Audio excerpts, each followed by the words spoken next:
Para ahli kriminologi.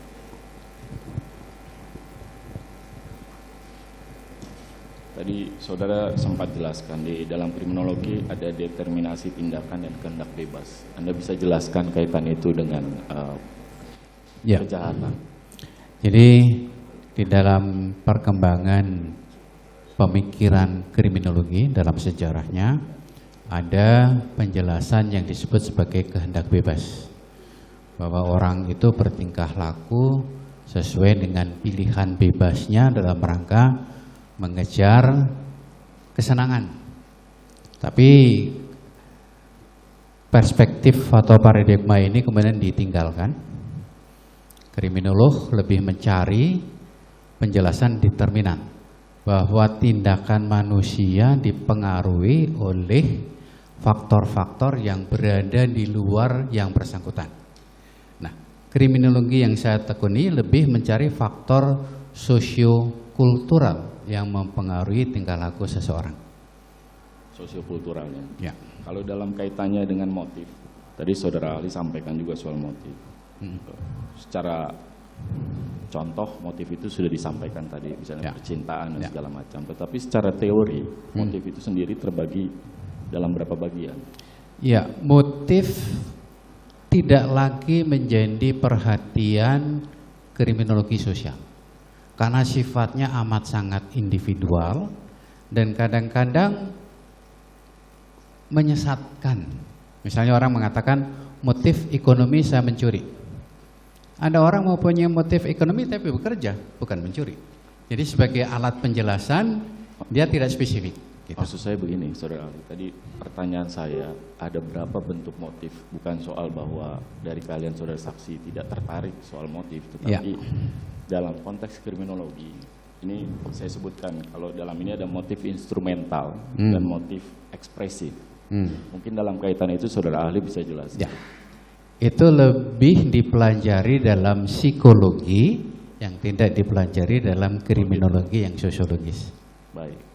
Kemudian kalau dalam konteks tadi ada motif, ada karakteristik individu, subkebudayaan, juga peran korban. Bisa saudara saksi sedikit singkat saja jelaskan kaitan kalau motif tadi sudah disebutkan, karakteristik individu, subkebudayaan, dan kemudian peran korban. Maksudnya? Ya, bisa saudara ahli jelaskan dalam kaitan faktor tersebut terhadap terjadinya kejahatan. Jadi perilaku manusia yang dipelajari dalam kriminologi yang sosiologis tadi bisa dipengaruhi oleh faktor sosial budaya, antara lain orang bertingkah laku jahat karena mewarisi budaya kejahatan. Itu yang satu. Kemudian orang melakukan kejahatan karena pengendalian sosial dirinya lemah atau pengendalian sosial eksternalnya juga lemah. Orang melakukan kejahatan sebagai suatu pilihan untuk mencapai sukses. Itu disebut sebagai inovasi. Orang melakukan kejahatan melalui proses belajar. Tapi yang ini adalah ketika orang tersebut menjadikan kejahatan itu kebiasaannya, terbentuk karakter jahat melalui proses menjadi orang jahat. Ya. Kemudian ada juga orang melakukan kejahatan karena tuntutan sosial budaya. Dalam keadaan seperti ini kamu harus melakukan ini. Dalam keadaan seperti ini kamu harus melakukan ini. Itu pengaruh budaya. Kemudian ada orang melakukan kejahatan justru sebagai reaksi terhadap label yang diberikan oleh masyarakat. Saya ini bukan penjahat, tapi kok masyarakat selalu menyebut saya penjahat. Akhirnya lebih baik saya menjadi penjahat daripada itu labeling. Ya. Kemudian ada juga kejahatan yang merupakan definisi dari yang membuat, terutama penguasa. Ada tindakan yang dikategorikan kejahatan, ada yang tidak. Itu definisi formal. Gitu. Dan sering juga ada definisi masyarakat, konstruksi masyarakat. Jadi itu pengaruh-pengaruh tadi yang dipelajari dalam kriminologi. Baik, terima kasih. Itu faktor-faktor yang tadi mempengaruhi orang melakukan kejahatan. Dalam kaitan sekarang kita bicara soal kasus pembunuhan. Ya. dalam kaitan dengan pembunuhan, motif-motif apa yang bisa kita nilai bahwa itu bagian dari sebuah pembunuhan berencana atau itu sebagai pembunuhan biasa? Ya. Dalam kaitan tadi kalau saya sempat singgung Ya. tadi sebenarnya ada motif instrumental, kemudian ada motif yang sifatnya ekspresif. Ya. Saya tidak menjelaskannya dalam dimensi motif, tapi membedakannya adalah apakah itu reaksi seketika ketika dia marah atau reaksi yang ada jeda waktu untuk melakukan pembunuhan. Itu yang membedakan di situ. Karena ketika reaksi seketika melakukan pembunuhan itu dengan alat apapun yang ditemukan di situ, jadi tidak milih-milih. Gitu. Tapi kalau ada jeda waktu, seperti tadi saya katakan, ketika mau melaksanakan pembunuhan ada petir, kemudian dia terhenti. Untuk waktunya sendiri Relatif. relatif. Tidak disebutkan berapa lamanya. Relatif. Baik. Kalau kemudian waktunya relatif, selain ukuran waktu, ukuran apa lagi yang digunakan untuk menilai bahwa suatu pembunuhan ini berkaitan dengan konstruksi pembunuhan berencana atau yang biasa? Ya. Jadi bisa dilihat dari ketika dia melaksanakan itu, apakah sudah menyiapkan alat untuk melakukan pembunuhan, bisa macam-macam, ya. Kemudian dia juga bisa merencanakan nanti agar supaya tidak diketahui melakukan pembunuhan, apa yang harus saya lakukan sebelum melaksanakan pembunuhan. Jadi itu perencanaan bagaimana melakukan, bagaimana menghilangkan jejak. Sebelum melakukan pembunuhan sudah dibuat perencanaan termasuk ketika terjadi. Setelah terjadi pembunuhan apa yang harus dilakukan, gitu ya? Termasuk. Kalau berdasarkan keahlian Saudara Ali sebagai seorang kriminolog, biasanya pelaku kejahatan, bagaimana reaksi pelaku kejahatan biasanya, umumnya setelah dia melakukan satu tindak pidana atau melakukan satu kejahatan?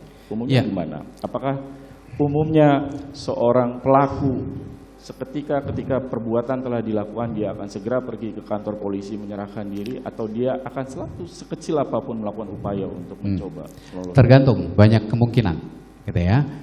Ada satu suku bangsa yang kemudian menuntut dalam rangka menjaga harga diri, maka kamu harus melakukan tindakan kekerasan sampai dengan pembunuhan.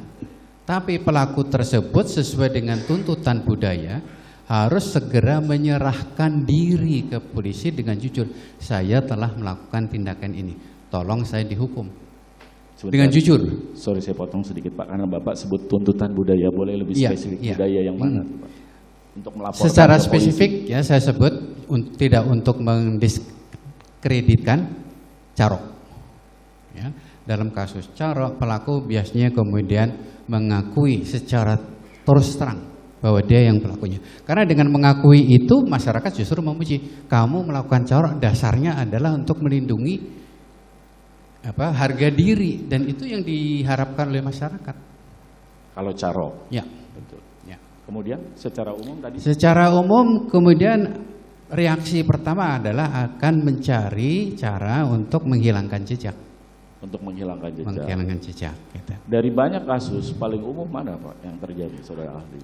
Saya pikir ya hampir semuanya pelaku akan mencoba melakukan usaha menghilangkan jejak. Untuk menghilangkan jejak. Termasuk pembunuhan tidak berencana. Betul. Ketika sadar, loh, saya ini dikenal sebagai orang baik-baik kok telah membunuh. Gimana ya cara saya menjaga kehormatan diri? Betul. Dan itu yang biasanya diikuti dengan mutilasi, dengan membakar atau menyembunyikan. Itu reaksi yang manusiawi lah. Minimal dia lari lah. Minimal lari gitu ya. Atau kalau dia pakai pisau, setelah dia tusuk lari, pisau dibuang ke sungai atau dan tadi juga termasuk dia merasa beyond the law atau enggak. Ya. Habis melakukan perampokan, masyarakat menyaksikan, justru dia menantang masyarakat ini, bisa juga. Baik. Karena tapi tetap dalam rangka agar dia bisa terhindar tetap. Baik. Tadi Saudara Ahli jelaskan, kalau perencanaan setelah terjadinya kejadian itu dibuat sebelum melakukan tindak pidana, maka itu masuk dalam kualifikasi berencana. Salah satu ukurannya begitu ya, Saudara Ahli. Kalau dalam fakta perkara ini, ternyata si pelaku tidak pernah menyampaikan rencana apapun setelah terjadinya peristiwa kejahatan. Tetapi kemudian setelah peristiwa tersebut terjadi, tindak pidana dilakukan, terjadi penembakan dalam kasus ini. Kemudian baru diinformasikan kepada masing-masing pelaku yang lainnya bahwa sebaiknya kita segera mengamankan diri dengan cara begini. Apakah itu masuk? Termasuk perencanaan. Kok bisa? Gimana? Ya, Sudah ahli jelaskan. karena gini, sebelum melakukan sudah mempertimbangkan apa yang harus dilakukan setelah Enggak, itu. bukan Pak, Saudara ahli. Makanya saya koreksi. Kalau tadi kita paham, Saudara ahli kan sampaikan sebelum dilakukannya tindak pidana dalam fakta ini, sebelum penembakan, kemudian disampaikan kepada pelaku yang lain bahwa nanti kalau terjadi penembakan yang akan kita lakukan adalah 1, 2, 3, 4 ABCD. Dalam fakta ini tidak diinformasikan itu sebelum terjadi peristiwa tersebut. Setelah penembakan baru kemudian pelaku menyampaikan karena ada penembakan ini maka kita harus lakukan A, B, dan C. Apakah kemudian parameter tadi menjadi ukuran juga dalam konteks? Saya menjelaskan itu berdasarkan kronologi yang saya terima dari penyidik. Baik, Gitu. kalau begitu saya Jadi tanya. sekarang gini, melakukan analisa harus berdasarkan data yang dapat dipercaya, gitu, ya. Dan data formal cenderung bisa dipercaya. Dan ketika saya membaca kronologi, oh ini ada perencanaan sebelum dilakukan tindakan. Saudara ahli baca semua BAP dalam perkara ini. Hanya yang diberikan kepada saya. Yang diberikan yang mana? Khusus untuk meminta keterangan saya. Iya, maksudnya kan ini ada banyak keterangan saksi-saksi. Waktu saudara ahli dikonfirmasi keterangannya, kan tadi disampaikan berdasarkan informasi yang sebatas disampaikan penyidik. Saya tanyakan, Gitu. berita saudara ahli baca nggak semua berita acara dalam berkas perkara, bukti-bukti yang disajikan Tidak. dalam berkas perkara? Hanya yang diberikan kepada saya. Yang mana yang diberikan kepada ahli? Itu ada Berita di acaranya. berkas perkara pemeriksaan saya. Gitu. Informasinya, keterangan, maksud saya, apakah jalan cerita itu hanya pada satu keterangan saksi saja atau juga berikut dari keterangan saksi yang lain secara lengkap? Keterangan secara lengkap siapa saja yang ikut serta di dalam peristiwa itu semenjak dari Magelang sampai dengan di Jakarta. Artinya saudara ahli sudah baca semua BAP? Bukan, Termasuk BAP saya Papua? tidak bisa mengatakan semua BAP. Tapi yang diberikan oleh penyidik kepada saya. Iya, makanya saya tanya ahli Kan tadi. BAP-nya kalau BAP-nya yang kan mana? banyak tuh, tebal sekali kan. Ya, Yang diberikan kepada saya cuma sedikit. kronologinya aja. Cuma sedikit versinya Iya, penyidik. penyidik. Baik. Kalau tadi di dalam keterangan persidangan ini kan saudara ahli dikonfirmasi berdasarkan fakta di persidangan. Fakta di persidangan ini Pak yang dikonfirmasi sama jaksa dalam kacamata jaksa. Sekarang saya pakai kacamata penasehat hukum ya Pak. Karena kita terpaksa harus masuk ke dalam fakta langsung tanpa ilustrasi. Dalam fakta kacamata penasehat hukum, apabila suatu rencana disampaikan kepada pelaku lain setelah terjadinya penembakan, kemudian baru diinformasikan bahwa nanti karena ada penembakan ini saya mesti selamatkan Anda lakukan A, B, dan C. Apakah kemudian kualifikasi yang tadi saudara ahli sampaikan, perencanaan sebelum itu masuk sebagai kualifikasi juga? Ini mesti konsisten ya, sama Kalau menjawab dari uraian penasihat hukum, memang tidak ada unsur perencanaan, ya. tetapi ada unsur penghilangan jejak. Sebentar Pak, Gitu. saya satu-satu penghilangan jejaknya nanti. Ini kita lagi bicara soal berencana dengan kualifikasi, ukuran yang saudara ahli tadi sampaikan gitu ya. Jadi kalau dengan konstruksi yang saya sampaikan tadi, perencanaan tidak ada. Tolong dijawab Pak. Ya, tidak ada. Tidak ada. Kalau yang disampaikan oleh penasihat hukum tadi. Betul, betul. Baik. Kemudian kami tanyakan kepada saudara ahli pernah melakukan penelitian secara khusus untuk kasus-kasus kekerasan seksual? Kekerasan seksual tidak saya pelajari secara khusus, tapi saya mempelajari hasil-hasil penelitian Hasil penelitian. tentang kekerasan seksual. Boleh Boleh sebutkan satu di antara. Satu yang penting yang kemudian berbeda dari yang lain adalah penelitian yang dilakukan oleh Menagem Amir tentang victim precipitated forcible rape. Forcible rape. Ya. Okay. Dalam penelitian tersebut atau dari data lah yang ahli punya dalam studi-studi kriminologi, berapa persen korban kekerasan seksual itu melakukan tindakan lanjutan setelah terjadinya peristiwa kekerasan seksual yang terjadi terhadap dirinya? Kalau tadi kita berasumsi harusnya dia segera pergi ke kantor polisi, dia buat laporan, dia lakukan visum secara formal. Berapa persen prosentasenya? Karena kami juga membaca beberapa penelitian terkait itu. Saya tidak bisa memberikan figur yang pasti, tapi relatif rendah. Relatif rendah. Karena menyangkut harkat martabat dari seseorang. Karena ketika dia mengalami perkosaan itu kan sudah suatu derita. Dia nggak mau derita itu diberikan atau diketahui oleh orang lain. Bahkan bisa terjadi korban perkosaan ini justru disalahkan oleh masyarakat. Itu bisa terjadi. Sehingga prosentasenya relatif rendah, kecuali dalam pengamatan saya dalam periode tertentu ini tingkatnya naik. Tidak selaras dengan teori. Kemudian saya telusuri, ternyata korbannya adalah anak-anak. Yang kemudian melaporkannya adalah orang tuanya. Wakilnya. Kemungkinan karena kalau orang dewasa dia menyadari betul, kalau anak-anak dia masih bisa dituntun untuk menyampaikan laporan, ya. Baik. Saudara ahli, dalam kaitan dengan kekerasan seksual, bahkan ada, saya tidak perlu sebutlah lembaga atau apa, ya. Ada satu instansi misalnya, ini saya tidak sebut, ya. Tetapi kemudian antara korban, dan mungkin ini terjadi juga di masyarakat, antara korban dengan pelaku itu justru bertemu, bernegosiasi, mencari penyelesaian. Apakah itu mungkin dilakukan? Mungkin dilakukan, karena begini, bagi korban itu yang penting pemulihan harkat dan martabat. Bahwa bahkan ada kasus korban perkosaan minta dinikahi oleh pelaku dan itu akan mengurangi beban psikologis traumatisnya. Baik, terima kasih Saudara ahli. Artinya ada kemungkinan duduk bersama membicarakan cara menyelesaikan ini. Baik. Kemudian tadi Saudara ahli menyebutkan soal motif, ya. Walaupun itu tidak jadi perhatian. Pertanyaan saya sederhana, apakah dalam kasus pembunuhan, ini karena saya baca juga beberapa buku kriminologi, pasti ada motifnya, tidak mungkin tidak ada motifnya. Saya tidak menyebut motif, tetapi latar belakang yang mendahului, peristiwa-peristiwa yang mendahului. Karena seperti tadi saya katakan, motif itu kadang-kadang dipakai penjelasan secara menyesatkan.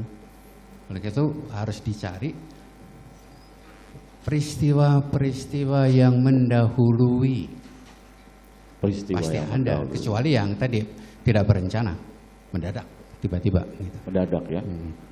Apabila seseorang pelaku, ini untuk membedakan reaksi yang tadi kalau bahasa ahli spontan, walaupun kemudian jangka waktunya itu relatif, tetapi itu lebih pada keadaan-keadaan psikis, situasional.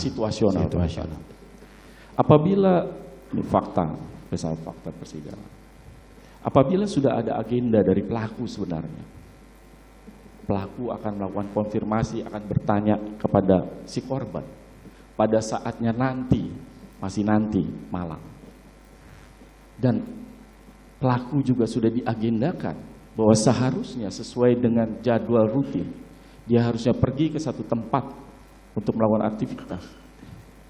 Tetapi kemudian dalam perlintasan itu, perlintasan menuju ke sana, dia berubah pikiran, kemudian seketika itu juga dia mengambil keputusan untuk segera melakukan konfirmasi saat itu dan kemudian terjadi insiden, tindakan, katakanlah penembakan tersebut. Apakah keadaan-keadaan itu bisa kita nilai sebagai sebuah reaksi yang sebenarnya termasuk juga reaksi spontan? Karena kalau tidak, dia pergi dulu ke sana, dia atur dulu, susun dulu untuk nanti, dia buat satu rencana yang rapi. Itu bagian dari proses menilai atau melakukan definisi terhadap situasi. Apa yang harus saya lakukan? Begini, barangkali di suatu tahapan berubah, bisa berubah-ubah.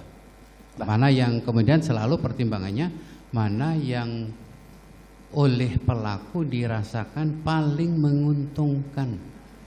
Oke. Dalam perubahan itu yang tadi, makanya saya tanya ahli, karena ini dicocokkannya langsung ke dalam fakta. Katakanlah rencana itu sudah dibuat, katakanlah ini kita berandai ya, kemudian dibatalkan, tiba-tiba dia masuk seperti itu. Rencananya juga mengkonfirmasi ya, bertanya, mengklarifikasi.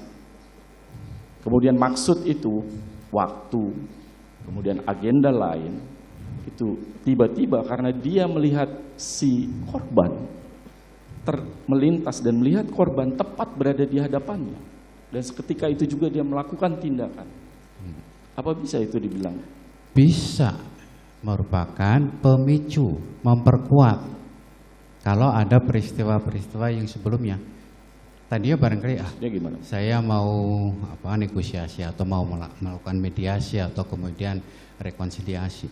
Tapi dalam perjalanan ketika kemudian bertemu dengan calon korban, ya kan, emosinya lebih muncul. Bisa muncul. Kemudian ketika emosi itu muncul, terpicu, terjadi peristiwa itu. Dalam ukuran tadi, konstruksi, karena kalau dalam pidana, konstruksi berencana mencakup dua, soal waktu dan keadaan psikologis, keadaan yang sangat emosional. Bagaimana pandangan ahli? Harus begini, seketika dia melihat calon korban langsung bertindak. Segera dia langsung bertindak. Segera. Artinya yang seharusnya dia masih berpikir panjang, ketika dia melihat segera dia bertindak saat itu juga. Baik, itu 20 menit lagi, saudara penasihat hukum. Itu dalam ukuran reaksi yang seketika, mengesampingkan dalam konteks pembunuhan berencana tadi ya, saudara ahli ya. Kemudian saudara ahli, tadi kita sudah singgung sedikit soal kekerasan seksual. Ya. Saudara ahli tadi singgung bahwa dari data sedikit sekali sebenarnya yang menyampaikan laporan, melakukan visum bahkan mungkin. Padahal kejahatan kekerasan seksual, karena ini dua, terjadinya biasanya di tempat tertutup. Ya. Tertutup, sedikit orang tahu. Apakah bukti-bukti lain di luar itu, di luar tadi, di luar visum, bukti petunjuk misalnya, bahwa setelah kejadian ada orang, ini kalau di luar, ada masyarakat yang menemukan si korban dalam keadaan lemah setelah terjadi peristiwa tersebut, dalam keadaan lemah. Kemudian situasi, kondisi di tempat itu tergambarkan bahwa terjadi satu peristiwa, kasur berantakan, tempatnya berantakan. Sebagai sebuah bukti petunjuk dan kemudian dilakukan assessment secara psikologis soal keadaan psikologis dari si korban. Apakah bisa digunakan sebagai salah satu petunjuk? Sekali lagi saya bilang, petunjuk. Bisa. Tetapi harus juga didukung oleh bukti-bukti yang lain. Betul. Jadi tidak cukup tunggal, ya. Karena persoalan perkosaan ini paling sulit untuk dibuktikan. Sangat sulit dibuktikan. Paling sulit. Ya. Dalam banyak kasus. Dalam banyak kasus. Tadi saudara ahli sebutkan, tapi harus didukung dengan bukti lain selain petunjuk. Di fakta ini, setelah terjadi peristiwa, kemudian ada dua orang, asisten rumah tangga dan juga satu driver, yang melihat keadaan setelah terjadinya. tergeletak di depan kamar mandi dalam keadaan lemah, kondisi kamar berantakan dan seterusnya. Kemudian menghubungi ajudan yang sebenarnya tidak ada di situ, di tempat lain yang diminta segera kembali karena keadaan darurat. Semuanya menunjukkan ada satu keadaan peristiwa di sana sebagai bukti petunjuk. Kemudian dilakukan asesmen secara psikologis. Di luar bukti itu, kalau tadi saudara saksi sampaikan, ya, dan juga ini karena ada keterbatasan soal visum, kalaupun harus dilakukan dia punya jangka waktu yang terbatas. Jadi menurut ahli, bukti apa lagi yang mesti diperkuat?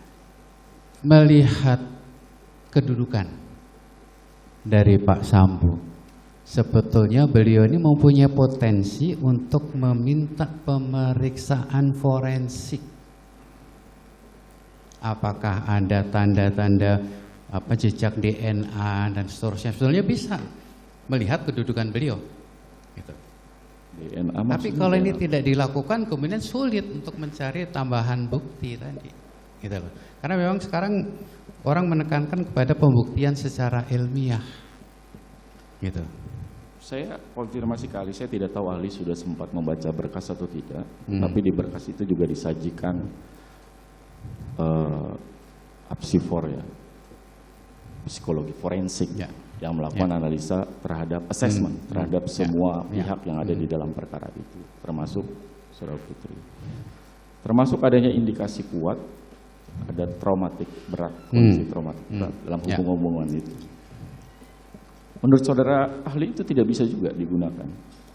Bisa digunakan. Tapi tidak cukup hanya satu petunjuk saja. Ya, makanya saya sampaikan tadi saudara ahli, ini kan ada apsifor, ada kesaksian si A, si B, si C, semuanya itu kan bentuk kesaksian. Karena penjelasan itu tidak boleh bertumpu hanya pada satu informasi, harus saling bersesuaian antara satu dengan yang lain.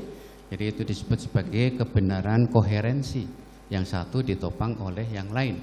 Tapi kalau pembuktian DNA tadi, kebenaran korespondensi, ini berasal dari siapa? Hubungan sebab akibatnya jelas. Betul.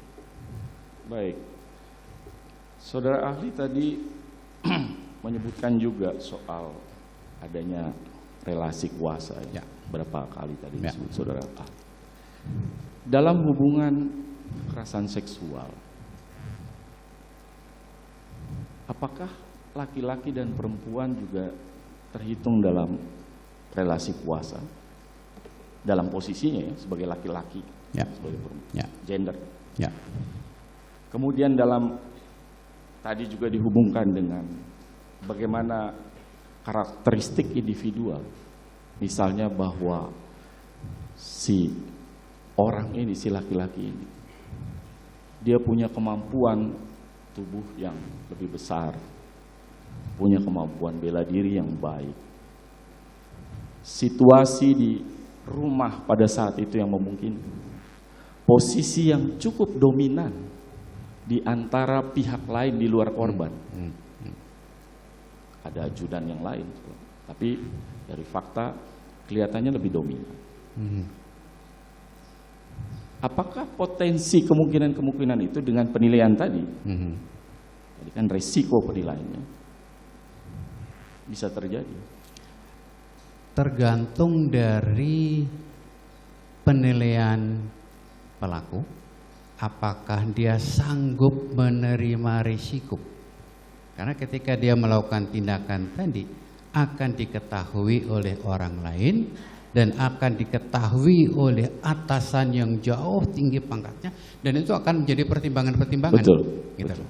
Saya paham maksud ahli bahwa itu jadi pertimbangan. Sehingga memang amat sangat tergantung dari keadaan psikologis calon pelaku atau yang disangka sebagai pelaku, dan itu perlu penelitian terhadap yang bersangkutan. Betul. Walaupun sudah almarhum misalnya, bisa digali dari teman, dari siapa, apakah ini orang ini karakteristiknya begini atau begitu. Saya paham, maksud saya pertimbangan soal risiko dan kemungkinan itu jelas ada di dalam, embedded di dalam diri pelaku. Yang saya tanya tadi adalah keadaan-keadaan yang saya sampaikan tadi, apakah mungkin itu juga menjadi semacam modalitas, menjadi trigger pelaku untuk bisa melakukan satu tindakan yang dianggap dengan kemampuan tadi sebagai enabler faktor, faktor yang menyebabkan, faktor tambahan yang menyebabkan dia dengan motifnya kemudian saya bisa melakukan itu. Tergantung tadi apakah dia berani menerima risiko atau tidak. Kalau dia berani, Kalau dia berani dia akan melakukan. dia akan lakukan. Gitu. Dia akan lakukan ya kalau berani. Baik. Saudara penasihat hukum, 10 menit lagi waktu saudara.